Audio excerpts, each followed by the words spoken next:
Acts chapter 12.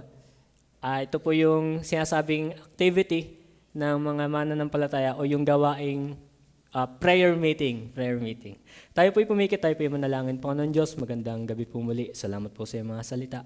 Salamat din Panginoon sa iyo pong biyayang kaloob palagi sa amin. Kami po ay iyo pong linisin sa iyo pong harapan, sa aming mga naisip na salita, mga aming nagawa at gayon din aming mga dinibdim Panginoon. Kami po ay iyo pong patatawarin dito. Kumikilala po kami ng aming mga pagkukulang palagi sa iyo po. At kami Panginoon ay humihiling ng iyo pong basbas. Ngayon pong gabi, kami po sana ay iyo pong kalugdan at gayon din itama niyo po palagi ng aming isip at puso why we are attending this gathering Panginoon. At gayon din po, kami po ay humihiling din sa iyo ng wisdom and knowledge. Lalo na po Panginoon ang mga nakikinig po.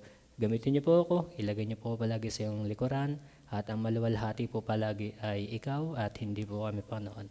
Sorry po muli sa aming kasalanan, umaasa po kami sa iyong pagsama. Ito po ay aming dalangin sa pangalan ng Panginoong Jesus. Amen.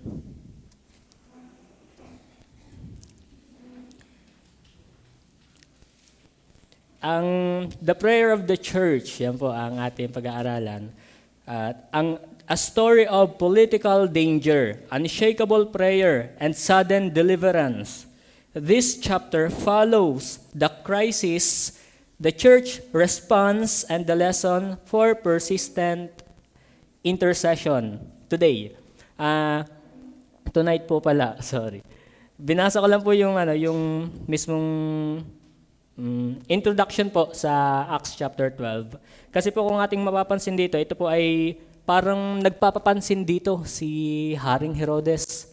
Si Haring, may pangalan po dito, Agrippa, kung sino man yun. Para siyang nagpapapansin dito sa tagpo na ang issue po ay politics.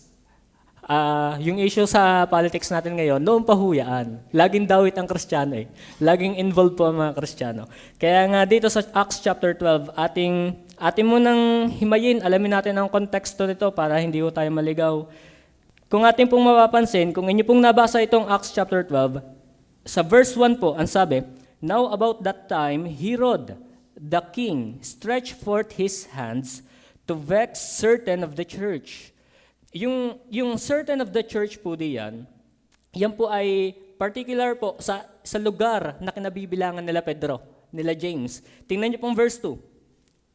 "And he killed James, the brother of John, with the sword." Lilinawin lang po natin dito po, may binanggit din James nung si Pedro po ay nakalaya na. Sabihin niyo kay James ang nangyari. Pero sabi sa verse 2, namatay na si James. So ibang James po tinutukoy dito. Si James po dito, nasa verse 2, ay the brother of John o son of Zebedee. Yung sa James na tinutukoy naman ni Peter mamaya, sa pababang talata, nung nakalaya na si Pedro, ito ay si James, the son of Alphaeus. Para hindi ho tayo malito kasi dalawang James po tinutukoy dito. Ngayon po, ang sabi, Herod the king stretched forth his hands. Ang idea nito, ang command ay nasa kamay ni Herod para i-persecute ang mga mananampalataya. At sa verse 2, he killed James, the brother of John, with a sword. Tapos ito pa, nung pinatay ito ni Haring Herodes, sabi ng verse 3, he saw it pleased the Jews. So tuwang-tuwa ang mga Hudyo nung pinatay ni Herodes itong si James. At sa paraan po ng kamatayan ni James, Herod Agrippa publicly killed James the son of Zebedee. Ang kamatayan ni James ay hindi sila lang ang nakakaalam. Publicly. Kasi ganun naman talaga noon, once you follow Jesus Christ, sa panahon pong ito, ang idea, sa Acts chapter 9 nga po, kinakaladkad ni Pablo, papuntang Jerusalem, ang mga nananampalataya kay Jesus. So public death ang nare-receive nila. So ganun din dito, pinugutan si James, the son of Zebedee, sa harapan ng maraming tao. Kaya tatandaan niyo po sa panahon pong ito, ang persecution dito ay nag-uumpisa na. Ang nakalagay po dito, fifth persecution, sa Acts chapter 12. Pinugutan ng ulo gamit ang malaking espada. Ano ang purpose? Tingnan niyo po ang purpose. para ma-intimidate ang movement ng Christians. Kasi po sa time na ito, alam niyo po yung kasabihan na, we don't die, we multiply. Narinig niyo na po yun? 187 Mobs, tas may kantang ganyan eh. We don't die, we multiply. May mga gayang kanta na ginagamit naman ng mga unbeliever today, yung quotation na yon na pang-Christian.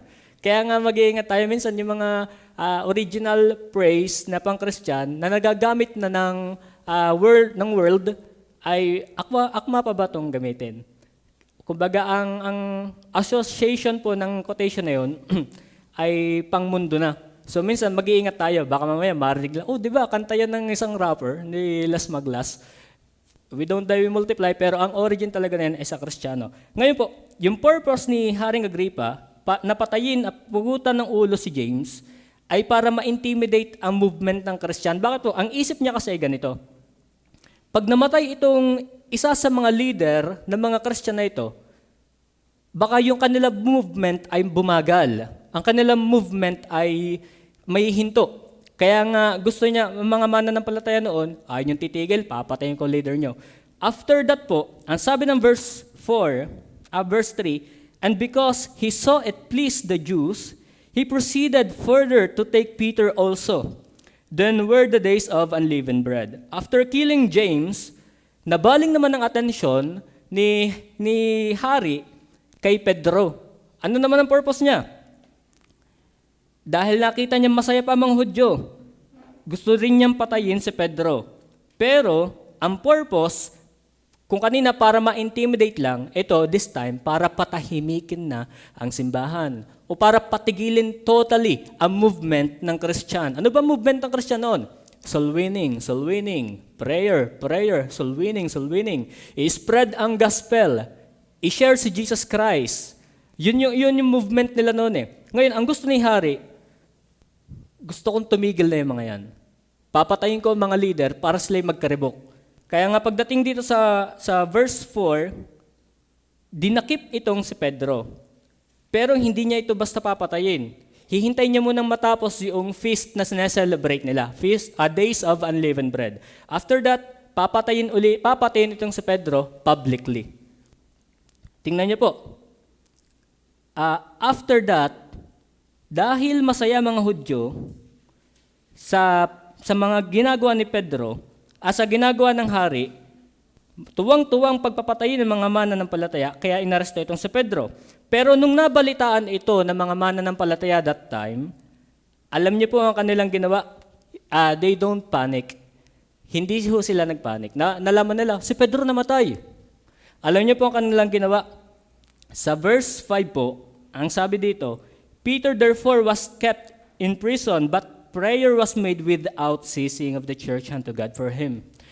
Knowing their condition, knowing that Peter was arrested, wala silang ibang naisip kundi mag-resort sa prayer. Without panic, instead of panicking, alam nila ang kanilang ginagawa. Bakit po? Kasi that time po, well-oriented ang mga tao sa Biblia.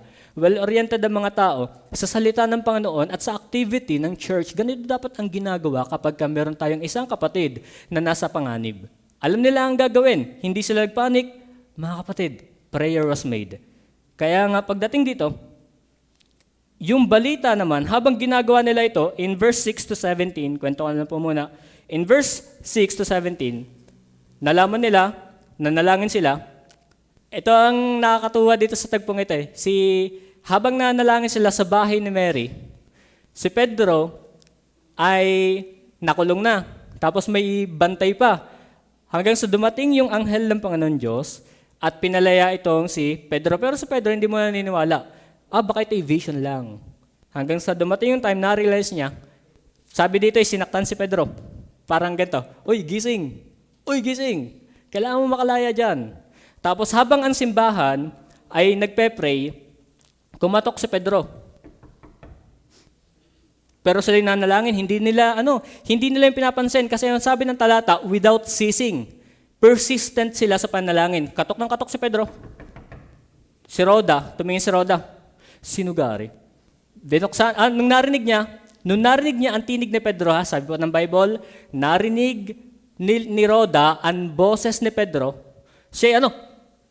hindi siya makaimik. Kasi that time, sila'y nag-uumpisa pa lang manalangin nananalangin pa lamang sila, si Pedro nakatok na. Tingnan niyo po, ang bilis ng tagpo. Nalaman nila, nag-assemble sila, nag-pray sila.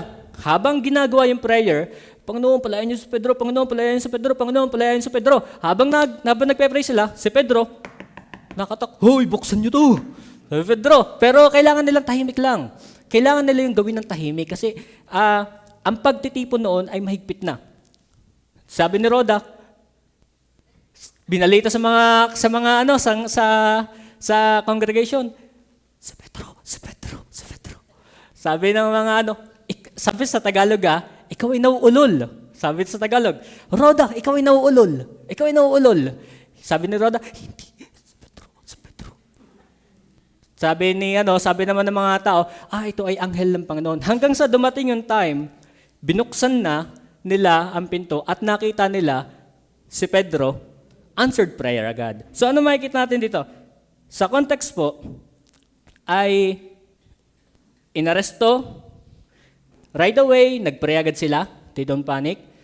While they are praying, ang panalangin ay sinagot agad ng Panginoon. Habang sila nagpe-pray, sinagot agad ng Panginoon ang kanilang dalangin. Kaya nga sabi ng Biblia, nung nalaman ito at nakita ng congregation, sila ay na-surprise, na-shock. Sino bang hindi magugulat kapag ang panalangin mo ay biglang tinugon ng Panginoon? Kakapray mo pa lang, answered prayer agad. Hindi ka? Kaya nga nakakatuwa doon sa context pong yun . So yun po ang kwento. Pero ang bilin ni Pedro, huwag kayo maingay. Sabihin mo kay James ang nangyari kung paano pinalaya ng Panginoon. At sabihin mo kay James, the son of Alphaeus, ganito ang pagkilos ng Panginoon. Tahimik lang kasi bawal mabulgar ang nangyari dahil sa mga talatang pababa, pinapatay din ni Herodes ng hari yung mga sundalo nagbabantay. Kaya si Herodes dito ay taranta. Hindi na niya alam ang gagawin. Ang nagpanik ay hindi ang church. Relax lang, kalmado si Pedro at ang church. Pero itong hari, ito ang nagpapanik. So yun po ang kwento ng Acts chapter 12. At ako hihinga lang po. Ako ay nagkape. Ayoko talaga magkape. What was the lesson sa prayer of the church? Ito po ang maganda dito. Knowing the context, knowing the story, knowing the event. Ang mahalaga dito, ano yung lesson na ating madadampot dito? Sa prayer of the church, ito ang kailangan nating matandaan. At ito po yung mahalaga while we are gathering. At ito po, please, kailangan nyo po itong maunawaan. At yung mga kapatid nating wala dito, kailangan natin itong ipaalam sa kanila. Dito po, sa story, sa Bible, mahalaga po natin maunawaan yung praying in partnership, number 1. Sabi po diyan sa verse 5 and 12, they gather at John Mark house to pray without Peter. Nagpray sila without ceasing. Nagpray sila, ang idea, sila ay magkakasama. Tingnan po natin ang Acts chapter 1 verse 13 to 15. And when they were come in, they went up into an upper room, where abode Peter, James, John, Andrew, Philip, Thomas, Bartholomew, Matthew, James, the son of Alphaeus, son of Simon, Zelotes, and Judas, the brother of James. Tingnan niyo ba? Ilang person po ang involved? Only one ba? Hindi po. Sila ay pumunta sa upper room at madaming tao. Tingnan po natin ng Acts chapter 2, verse 42. Especially yung last praise po. Acts chapter 2, verse 42.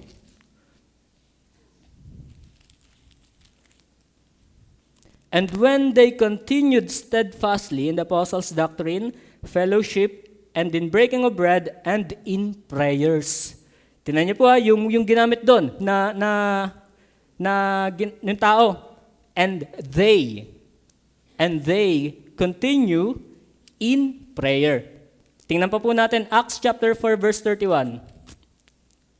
And when they had prayed, the place was shaken where they were assembled together, and they were all filled with the Holy Ghost, and they spake the word of God with boldness.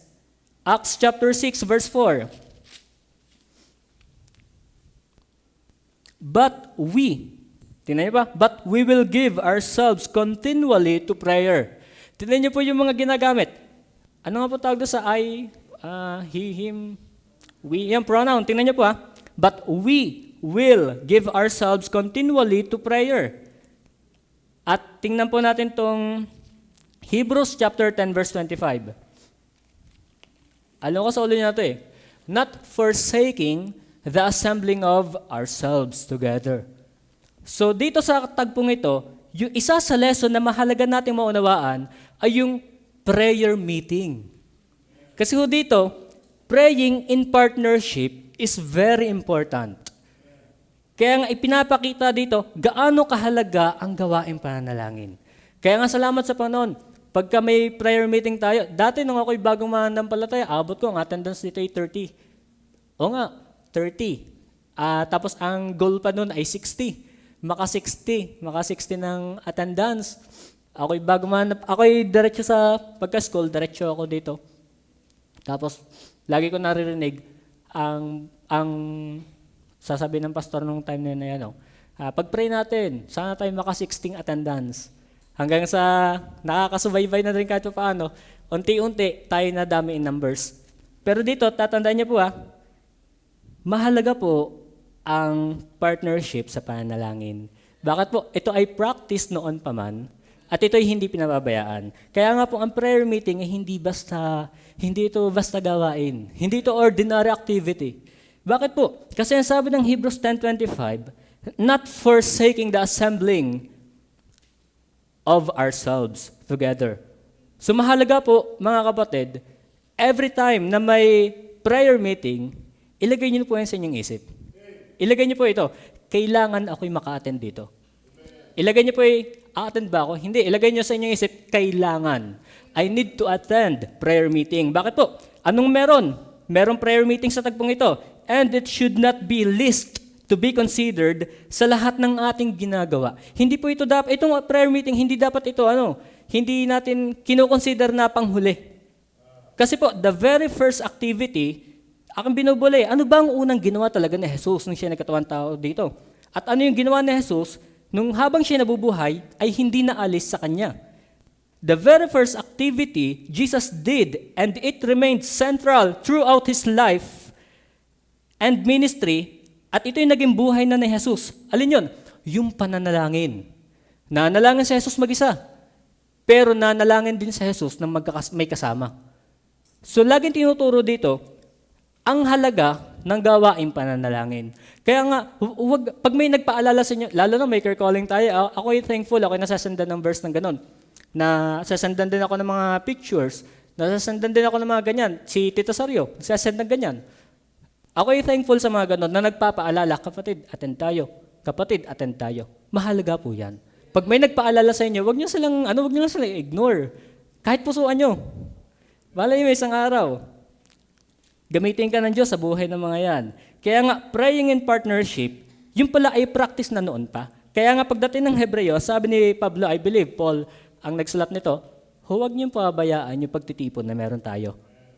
Kasi po, ang prayer po, ang prayer ay mahalaga sa ating buhay, and what we are today, ano ka ngayon, and what we have today is because of prayer. Kung ano ka ngayon at kung anong meron ka, dahil yan ang panalangin.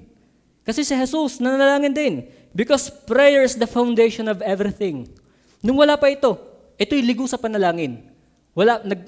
Nung ang simbahan ay nandun pa, I believe, ligo sa panalangin ang simbahan, sana lumaki ito. Nung tayo ay hindi paligtas, tayo ay pagpepray na, hindi lang natin alam, sana may maligtas. Ang aking paglago ay bahagi ng inyong pananalangin. Ang paglago ng simbahang ito ay bahagi ng pananalangin. Kaya nga, salamat sa Panginoon, tinuturuan tayong manalangin. Kaya nga kung nakikinig ka ngayong gabi sa online, huwag niyo pong pabayaan ang pagtitipong ganito. Mahalaga po yan. Yung iba nga wala ng prayer meeting. Nakakalungkot nung ako'y Bible student pa. Sabi, sabi sa akin, ako nga nalulungkot sa amin, wala ng prayer meeting. Ang service nila ay hanggang umaga na lang. Tapos ang kanilang Wednesday, Brother Romel, wala na kaming prayer meeting. Ayun ang sabi niya sa akin. Hindi man ako makaimik. Ano kung sasabihin ko? Bro, kayo mag-soul winning na lang ulit. Pray lang ng pray. Yun lang ang sinabi. Pero ang idea nito, kung anong meron tayo ngayon, huwag natin pabayaan. Kung ang iba man na hindi umattend, okay lang yan. At least ikaw ay nandito. Kung ang iba ay walang pakialam, paalalahanan natin sila. Mahalaga ang gawain panalangin. Bunga ka ng panalangin, bunga ako ng panalangin. Lahat tayo bunga ng panalangin. Because prayer is the foundation of everything. Okay po? Kaya nga, huwag niyong isa sa walang bahala itong gawain ito. Mahalaga po ito. Kailangan yung makipag-partner sa simbahan sa gawain panalangin. Okay po? Sa unang lesson dito, sa tagpong ito, they prayed together. Nung si Pedro ay naaresto, ang ginawa nila, nag-assemble sila. Mag-pray tayo. At ito ay hindi isa-isa. They pray with one accord. Number 2, tingnan po natin. Di ba? Sama-sama na ito. If we pray together with one accord, ito pa maganda, with one request and with one goal, our prayer will become, number 2, a powerful pleading. Iba po ang pleading sa request. Tandaan niyo ba ito? When we say pleading, ito ay you beg. Parang nagmamakaawa ka. Panginoon, awa na. Parang ibinubuhos mo dito ang iyong lahat sa pleading, pagmamakaawa. So ang request, you just simply say, Lord, baka naman po ganito. Lord, pwede po ba? Pwede po ba? So iba po ang pleading sa request. Sa tagpong ito, they gathered together at meron silang iisang panalangin. Sa prayer meeting nila, they have one goal, one accord, and one request. Kaya nga ang kanilang panalangin ay naging powerful. Bakit po? In verse 4, naaresto si Pedro at planong patayin ng mga Hudyo. Number 5, verse 5, earnest prayer o prayer without ceasing was made for him. Very persistent yung panalangin po nila. Verse 6 to 16, at the moment they prayed, and still they are praying, the prayer yung kanilang dalangin was answered right away. Pati sa aking sinulat, nalilito na. Tingnan niyo po ang 2 Chronicles chapter 7 verse 14. Sa ulo po natin to. If my people which are called by my name shall humble themselves and pray and seek my face and turn from their wicked ways, then I will hear from heaven and will forgive their sin and will heal their land. Ezra chapter 8 verse 23. So we fasted and besought our God for this, and He was entreated of us. Matthew chapter 18 verse 19 to 20. Again, I say unto you, that if 2 of you shall agree on earth as touching anything that they shall ask, it shall be done for them of my Father which is in heaven. It talks about prayer. James chapter 5 verse 16. Confess your faults one to another and pray one for another, that ye may be healed. The effectual fervent prayer of a righteous man availeth much. Pinapakita lang po dyan sa 5:16 ng James, ang prayer ng righteous availeth much. Okay po? So dito po, nagiging powerful yung pleading kapag kasama-sama tayo nagpe-pray. Kaya nga po, sa prayer meeting, kailangan nyo tandaan, kailangan nyo ang isa't isa para magpag-pray kayo. Sabi nga ng isang kilalang mangangaral, si Spurgeon, prayer is that slender nerve that moves the muscle of omnipotence. Tingnan niyo po, sa Tagalog, ang dalangin daw ay maliit na ugat na nagpapakilos sa kapangyarihan ng ating Panginoong Diyos. Kaya nga, ang kapangyarihan ng Panginoong Diyos, minsan igagarant agad sa iyo ng Panginoon kapag tayo ay nanalangin. Pero tatandaan niyo po magandang manalangin mag-isa, pero mas magandang manalangin na sama-sama. Kaya nga po sa Acts chapter 12, very powerful yung kanilang pleading. Bakit po? Kasi kino-consider nila na kailangan natin ng isa't isa. Kaya nga sila nagtawag. They gathered together sa bahay nila Mary para manalangin ng sama-sama. Ano kanilang dalangin? They have one request. They have one accord, isang isip. And they have one goal. Ano yung kanilang goal? Tayo'y magmakaawa sa ating Panginoong Diyos. Kaya nga, a powerful pleading, yung pagmamakaawa, dapat lahat, kung nagmamakaawa ang isa, dapat lahat tayo nagmamakaawa. Kasi yun ang gusto ng ating Panginoong Diyos. Kaya nga, pangalawang lesson sa Acts chapter 12, ito yung prayer meeting, mahalaga. Pangalawa, kapag tayo sama-sama, yung ating dalangin ay nagiging powerful. Not only powerful pleading, but also, ito ay medyo, ito na may silip ko lang, pero tingnan natin. But also, it is a purposeful or meaningful prayer. Ang gathering, kapag meron kayong isang goal, isang request, ito ay nagiging meaningful or purposeful. Bakit po? In verse 5 and 12, sabi, they gathered together. In verse 12, habang nagpe-pray, si Peter ay dumating na. Nakita na nagpe-pray sila. In 1 Thessalonians chapter 5, verse 11, ang sabi, ay para ma-edify ang mga kapatid. Gumawa ng mga bagay na magpapatibay sa kapatidan. Ano po ating makikita dito? Instead of panicking, they pray. Pero ito yung matinda sa panahon natin ngayon, pag ang isa'y napapahamak, halimbawa isa sa atin nakulong, anong una natin reaction? Uy, si ano nakulong? Ito yung rampan sa churches today. Uy, alam mo ga si ano nakulong? Uy, alam mo ga si ano nakulong? Ang una nilang ginawa, hindi nagchismisan. Nung ang isang kapatid nila ay napahamak, hindi nila pinagchismisan yung buhay, kaya nakulong, ganito, ganyan. Ano kayang ginawa niya? Bakit siya nakulong? So walang meaning yung kanilang ginagawa pagka ganon. Kasi sa tagpong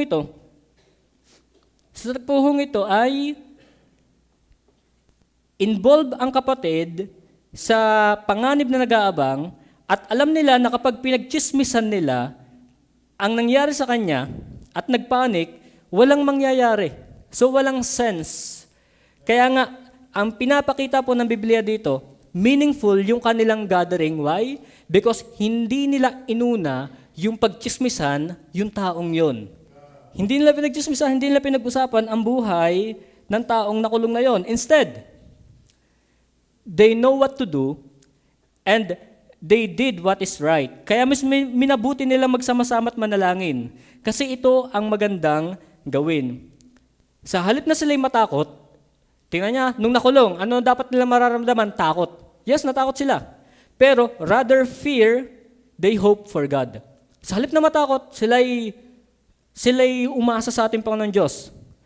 Na sila'y tutulungan ng Diyos. At yun nangyari sa kanila, the church treat the crisis as a call to action.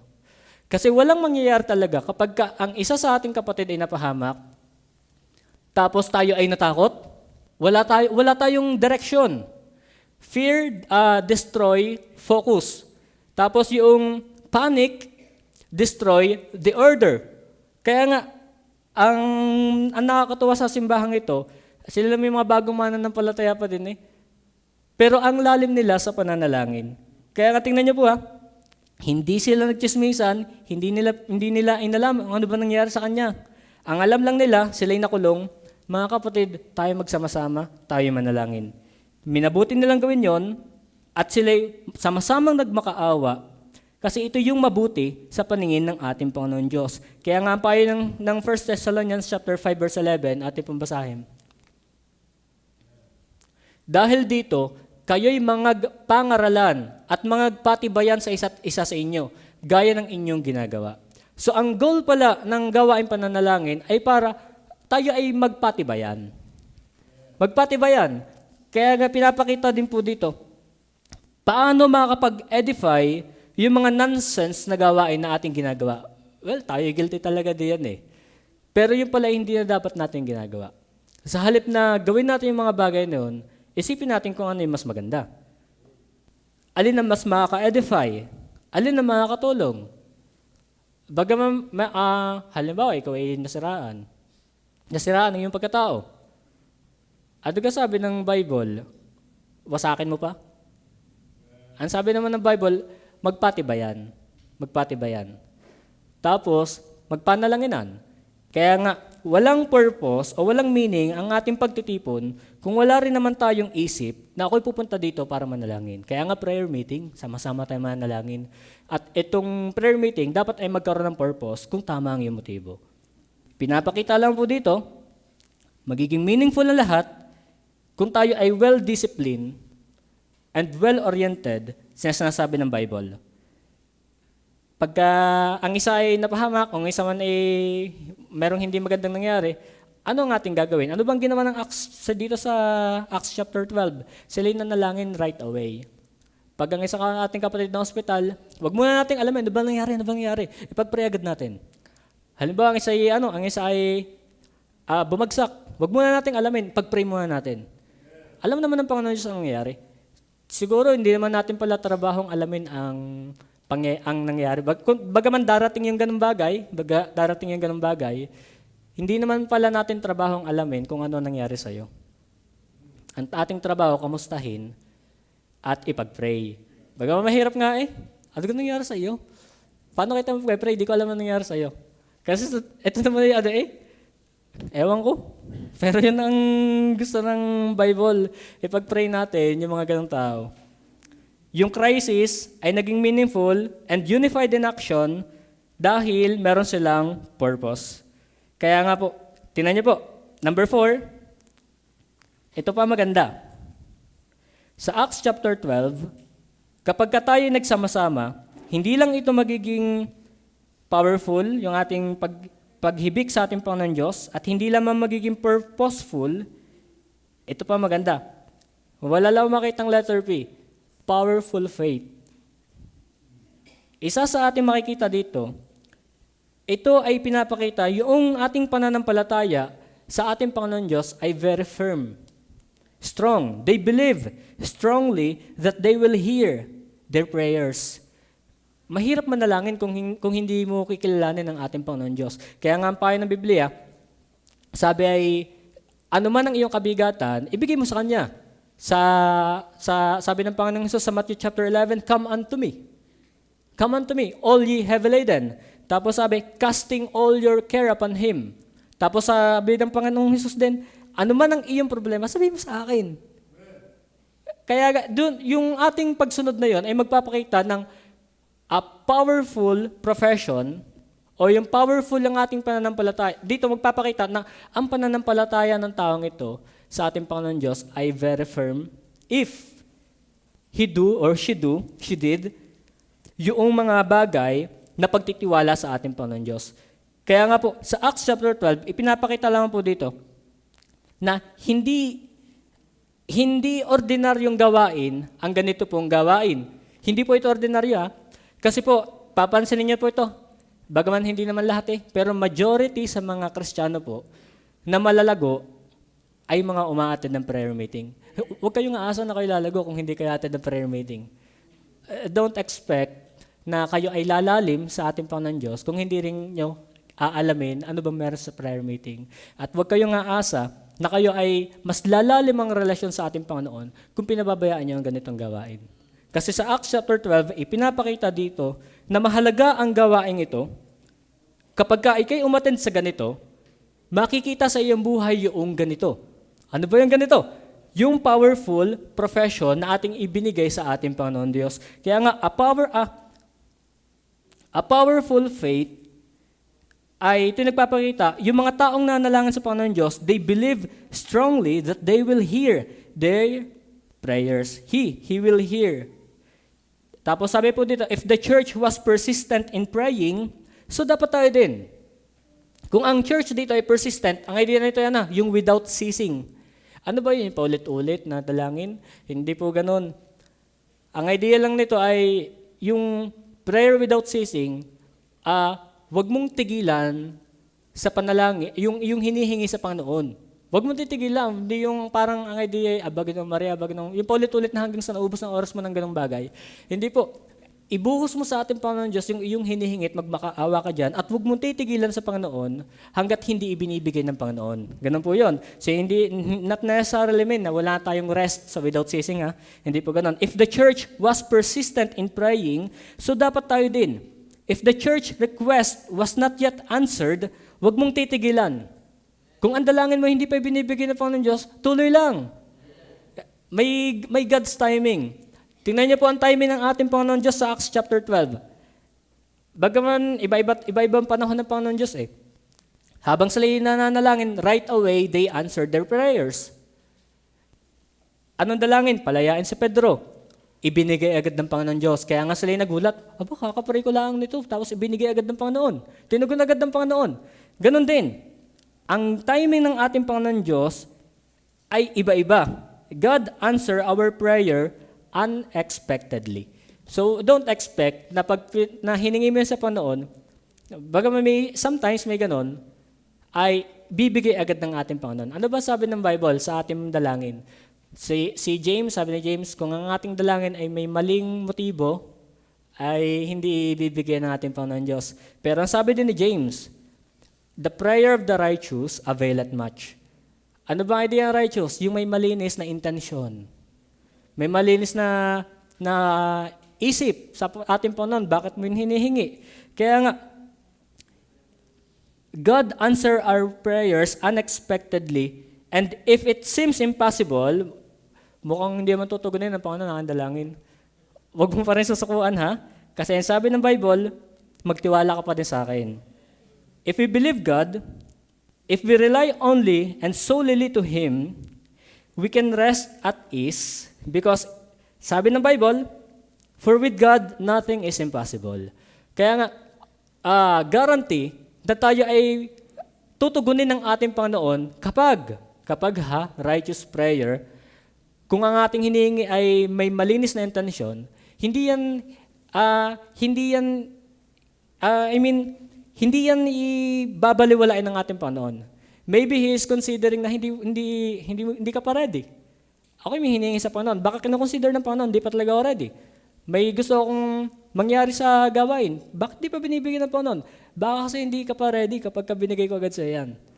Kaya nga, i-consider nyo yung timing ng ating Panginoon Diyos. Malakas nga pananampalataya mo. Ikingi-dalangin ng dalangin. Baka ikiinip na. Pero sabi ng Bible, wait. Sometimes, ang ating dalangin ay hindi, sabi nga, 3 sagot. Yes, no, or maybe. Maybe. Yes, no, or wait. Maybe this time. If we trust God, and if we believe Him, and if we rely only, ito maganda, if we rely only, bakit po sa Kanya lamang? Bakit sa Kanya lang tayo magre-rely? Magandang magtiwala sa tao, maganda, kasi kailangan natin yan bilang tao. Pero yung 100% trust natin, na sinabi ng Diyos ay ibigay natin sa Kanya. Bakit po? Huwag kayong magugulat ha, sabihin ng Bible. Ang sabi ng Bible, buksan niyo pong Bible niyo sa Micah chapter 7 verse 5. English po ating gamitin.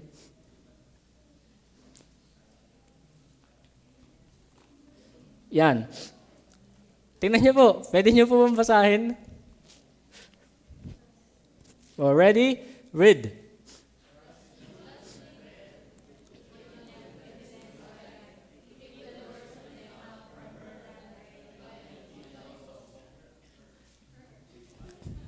Tingnan nyo. So, mga kaibigan nyo.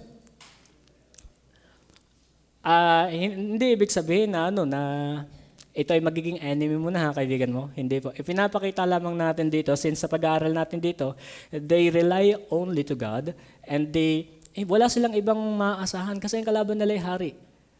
Ipinapakita lang po natin dito, in our generation, in our condition, sa harapan ng ating Panginoon Diyos, ito ang gusto ng Diyos sa atin. Kung ang circumstances mo ay kakaiba at wala makakaunawa sa iyo, kung ang problema natin ay seems impossible na ito'y malagpasan ko, kanino ka lalapit? Sa friend ba? Nandiyan sila. Tingnan niyo yung friend ni Job. Sabi nga ng preaching ng Sunday, mas gumulo ang buhay ni Job nung dumating yung yung 3 idiots. Mas gumulo, di ba? Ang sabi ng Micah chapter 7 verse 5, trust ye not in a friend, Put ye not confidence in a guide, keep the doors of your mouth from her that lieth in your bosom. Ipinapakita lamang diyan, ayaw ng Diyos na ikay masasaktan na sa tao. Why? Because you rely on your friend, masasaktan ka, mabibigo ka. Ano ba sabi ng Bible? Proverbs 3 chapter 5. Chapter 3 verse 5. Trust in the Lord with all your heart. Ano bang ibig sabihin ng all doon? Ang idea ng all doon, yung faculties natin. Yung ating very self. Kasi ang heart natin, ito yung ikaw na mismo eh. Ikaw na ito. Pag pinag-usapan ng Bible yung puso, ang tinutukoy ng Diyos dyan, yung ikaw mismo. Hindi yung part mo. Ito ang part ko. Hindi. Yung buong ikaw. Sabi ng Bible, with all your heart. Ito pa, lean not unto your own understanding. Kaya nga kung kayo makikinig ng mga testimony ng tao, sa mga missionary, ako nagtiwala sa tao, nabigo. Nagtiwala sa mga politicians, nabigo. Anong nangyari? Nasaktan. Kaya nga sabi ng Bible, magtiwala ka sa Diyos. Bakit? Kasi nga, pag nasaktan ka, sabi ng Diyos, ayaw mo makikinig sa akin. Sabing huwag magtitiwala sa tao. Huwag mong ibibigay 100% trust mo. Tapos madidisappoint ka naman, lalapit ka naman sa akin, ayaw mo makikinig eh. Parang ganun na idea. Kaya nga ipinapakita po dito, sa Acts chapter 12, wala silang ibang pinagkatiwalaan at insahan, kundi ang Diyos lamang. Kasi yung problema mo, o yung gulayat ng iyong buhay, walang ibang makakatulong sa iyo, kundi yung Diyos lamang din. Ang ating kaibigan, mahalaga yan ha. Huwag niyo pong i-misinterpret yung Micah chapter 7 verse 5, trust you not in a friend. Ayun, sabi ng Bible, di magtitiwala sa kanya. Hindi. You control your mouth. Ayun na sabi ng Micah, control your thoughts, kontrolin mo yung isip, kontrolin mo yung puso, na hindi lahat ng mga bagay ay dapat kong ipagkatiwala sa taong ito. Masasaktan ka lang. Tapos ano pa ang sabi ng Bible? Death and life is in the power of tongue. Mabibigo ka kapag hindi ka nagtiwala sa ating Panginoon Diyos. Kaya nga, ang pinapakita lamang po dito ay kung paano mo kokontrolin yung iyong faculties sa ating Panginoon Diyos. Do you really believe God na siya lamang ang kailangan mo? Pero you rely on your friend. Kasi po, ang faith na tinutukoy, hindi ito yung I believe. Yes, part yon. Pero ito yung living. Yung isnasa buhay mo, yung pagtitiwala talaga na ang Diyos lang ang iyong kailangan. Kaya nga, ipinapakita lang po dito na ang church, ang prayer dapat natin ginagawa, since ibinibigay natin ito sa ating Panginoon Diyos, kailangan nating ipakita na ipinamumuhay talaga natin yung ating hinihingi. Sabi nga, di ko alam kung kanina ko ito nabasa kay Mark po yatang post yun, na wag ko sanang ma-mishandle yung mga bagay na hinihingi ko sa Diyos. Kaya po sa tagpong ito, tingnan niyo po ang pababa. After ng verse, nasa Acts chapter 9 ako. Tingnan niyo po, after knowing that Peter was free, napalaya sa pagkakakulong, tingnan niyo pong verse 17 pababa. But he, beckoning unto them with a hand to hold their peace, sabi, declared unto them how the Lord hath brought them out of the prison, and he said, Go, shew these things unto James and to the brethren. And he departed and went into another place. Now as soon as it was day, there was no small stir among soldiers what was become of Peter. And when Herod was sought for him and found him not, he examined the keepers and commanded that they should be put to death. And he went down from Judea to Caesarea and there abode. Ano po ang sabi ng Bible? Yung kanilang dalangin na tinugon ng Panginoon, na mas nagdala ito sa promotion ng gawain. So yung ating hihingin sa ating Panginoon, kung ito ay totoo, at yung ating hihingin sa Panginoon with one accord, o kumbaga, lahat tayo ay merong iisang hihingin sa ating Panginoon, ito ay magdadala sa promotion ng gawain ng Diyos dito sa lupa. Kaya nga, tingnan niyo po, kailan tayo huling nagsama-sama na nagpe-pray ng iisa ang ating hinihingi? Anniversary. Yun lang. Ang dami nating church prayer request, pero lahat tayo may individual request. Pero sa Acts chapter 12, knowing their condition, ito ay urgent calling all believers of God. Sa tagpong yan, lahat tayo manalangin sa ganito. Paano pagka may dumating tayong hindi inaasahang problema at ayan ay dapat nating expect talaga, tayo ba'y mananalangin sama-sama? O tayo ay may sarili pa ring dalangin? Kasi po, ang pleading dito ay mas naging matindi, naging powerful, kasi kung ang 16 taong ito ay merong isang hinihingi. Kung tayo ay magkakaisa sa ating hihingin, halimbawa, ang ating hihingin sa ating Panginoon Diyos, ano ba isa sa request? Lupa. Lot extension.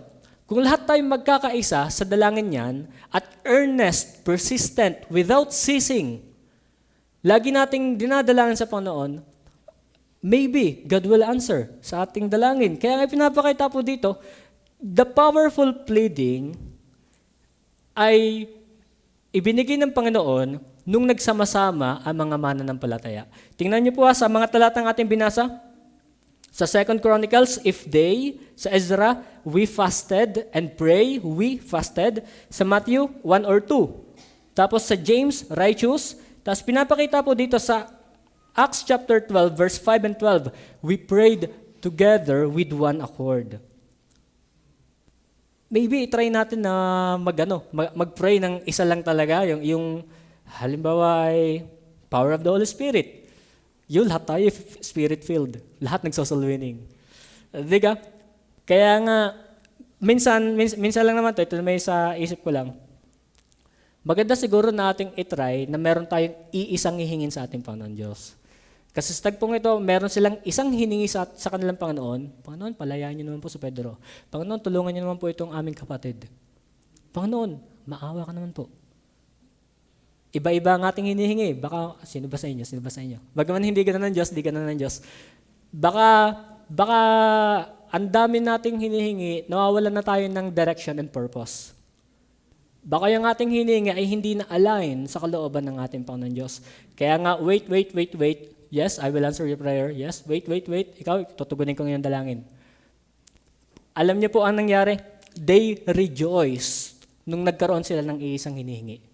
Kaya nga minsan nagkakaroon tayo ng spirit of envy. Diga? Ito, maging honest kayo ha. Nagkakaroon tayo, minsan nakakaramdam na ito. Spirit of envy, kapag ka ang isa'y pinagpapala, tinugunan dalangin ito. Tingnan niyo po yung benefits ng praying together with one accord. Lahat ay masaya. Sa Acts chapter 12, they prayed. I hope na si Peter ay ma-release sa prison. Nung kumakatok si Pedro, buksan niyo to. At sabi, they shock and they rejoice. At anong nangyari? Since lahat sila ay masaya, mas maganda ang pagpupuri sa ating Panginoon Diyos at mas na-promote yung gawain. Yun naman ay yun naman yung mga silip ko lang. Pero I hope nakita nyo na ang Acts chapter 12 ay nagpapakita ng unity sa panalangin. Unified at yung pleading, yung pagmamakawa ay very powerful na mapapakilos natin ng Panginoon Diyos. Parang nakulwit mula sa lupa, papunta sa Diyos. Sige. Dahil ang dami nyo, makukulit kayo. Sige na. Malay natin. Kaya nga, tingnan nyo po ha, ipag-pray natin, halimbawa lang naman to, pag-pray natin ng isa, lahat tayo, sama-sama manalangin, pag-pray nyo ako na maligtas, lahat masaya. Lahat tayo ay iisang kagalakan.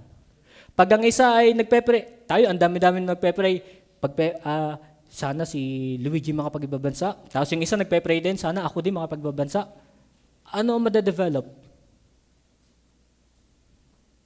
Hindi ka po. Hindi nyo minsan naiisip yun. Hoy. Nagkakaroon minsan ng inggitan. Kasi nga, possible naman kasi yun. Kaya nga tinuturo minsan ng Diyos, pag tayo mananalangin, minsan, try natin magkaroon tayo ng iisang hinihingi. Kung may prayer request kayo, magandang mag-tap na lang kayo ng, bro, please pray for me. Kung ikay very urgent, kaya nga sa prayer meeting, sino po ang may prayer request, huwag kayong mahihiyang ipag-pray yan, itaas ng kamay. Kaya nga ito ang tuwa kay Naitoring, very persistent sa kanya, Si Mimay, hindi ka very persistent. Hindi niya sinusukuan. Hindi ba kayo tutuwa doon? Unsaved loved ones, kung lahat tayo magpe-pray ng ating unsaved loved ones at pag naligtas, masaya, hindi lang ako ang masaya, lahat tayo ay masaya kapag ang walang sumbat family ay buong pamilya ay naligtas kasi lahat tayo nagpe-pray para sa kanila. Lahat tayo ay may isang puso. Magkakaroon tayo ng one spirit. Magkakaroon tayo ng one heart ng kagalakan sa dalangin ito. Kaya nga, sana makita niyo po ang halaga ng direction ng prayer meeting. Sana hindi tayo maligaw. Sa inaral natin yung mga individual prayer, ang tinitingnan natin doon ay yung mga prinsipyo ng pananalangin. Pero as a church, as a whole, as assembly, titingnan natin ano ang purpose ng ating gathering. Ito ba'y para mag-preach? Sabi nga, ayoko mag-preach. Ayoko mag-preach, mas masarap manalangin. Hindi ako magaling magsalita, ako'y at-at. Pansin niyo naman, lalo na pag ako'y kinakabahan. Ang church, why we are gathering is because we have one goal na maipag-pray yung ating mga prayer request, yung church prayer request. Kaya nga, ang dami nating dapat mag-pray sa ating listahan, ilan na ang tinugundo ng Panginoon Diyos. Kasi nga, hiwa-hiwalay ang ating dalangin. Chop-chop, meat shop. Hiwa-hiwalay.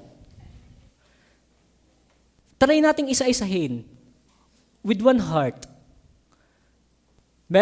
Yun yung tagpong ito, meron po akong record, di ko lang kung pwede kong i-play sa inyo. Si Kuya Tito, di ba si Kuya Tito, siya ay, naulit ko man sa inyo na hindi tinugon ng Panginoon ang dalangin natin. Pero ang sabi niya sa ating record, siya ay thankful. Lilipat na ako sa malaking bahay. Mas malaking kulungan. Lilipat na po, mga kapatid, family, lilipat na ako sa malaking bahay. At ako'y nalulungkot dahil yung mga Bible study natin dito, tuwing gabi, tayo may devotion, hindi ko na sila magaguide. Pero ako'y masaya pa rin sa kalooban ng Panginoon. Hindi ko alam ang plano ng Panginoon. Pero after 8 years of spending in prison, alam ng Diyos ang aking kalagayan, nakasuhan ako, hindi ko alam, nakulong ako, hindi ko alam, pero ako'y masaya sa kalooban ng Panginoon. Same case, same condition, si Pedro, hindi niya alam ba't siya nakulong. Pinag-iinitan lang talaga dahil sa politics. Kaya Tito, ganun din. Kasi nabangga niya ay politiko, tsaka pulis. Lilipat na malaking bahay. Kaya lang, ito ang magkaiba ang result. Si Pedro nakalaya, Kuya Tito hindi. Lifetime sentence. Ang maganda lang nito, tinanggap niya yun sa kanyang buhay. Iba-iba ang kalooban ng Panginoon, though we pray with one accord, with one heart sa ating Panginoon, baka ang kalooban talaga ng Panginoon hindi ganyan. Pero ang prinsipyo ng church prayer meeting na pinapakita ng Diyos sa atin ngayong gabi ay magkaroon tayo ng one goal sa pananalangin. Nakikita niyo po, hindi ako magaling magpatas, relating ko po, hindi ako magaling magpatas ng idea, pero I hope nakita nyo na ang gathering nila dito ay purposeful o meaningful kasi hindi sabog-sabog-sabog. Kagaya nga ng ating saturation, yung ating mga soul winning, kami mga worker, Bible study namin, sabog-sabog talaga. Late ko lang na-realize, binubulay ko pa rin, bakit kami satellite pa? Bakit kami satellite? Hanggang sa dumating din sa akin tagpo na, oo nga, nagka-meeting, kasi sabog-sabog tayo. Dumating yung time, nagkaroon na ng direction. Kaya ganun din, ang ating dalangin, sabog-sabog. Yung pinagpe-pray nito, hindi ko alam, walang natulong sa kanya sa pananalangin. Pero maganda, pwede nating kulbitin ng ating Panginoon Diyos kung sama-sama, at makukulbit natin ang Panginoon Diyos kung sama-sama nating ipagpe-pray ang dalangin ng isa. Pero ang idea, hindi selfish ang panalangin dito, kundi ang panalangin dito ay para sa kabuuan. Ano yung kabuuan nating hihingin sa ating Panginoon Diyos ngayong gabi? At kayo ba'y pumunta dito para ipag-pray nyo lamang ang inyong sarili? Pumunta ba kayo dito para makinig lang? Pumunta ba tayo dito para humingi lang sa Panginoon at hindi natin i-consider yung ating mga katabi?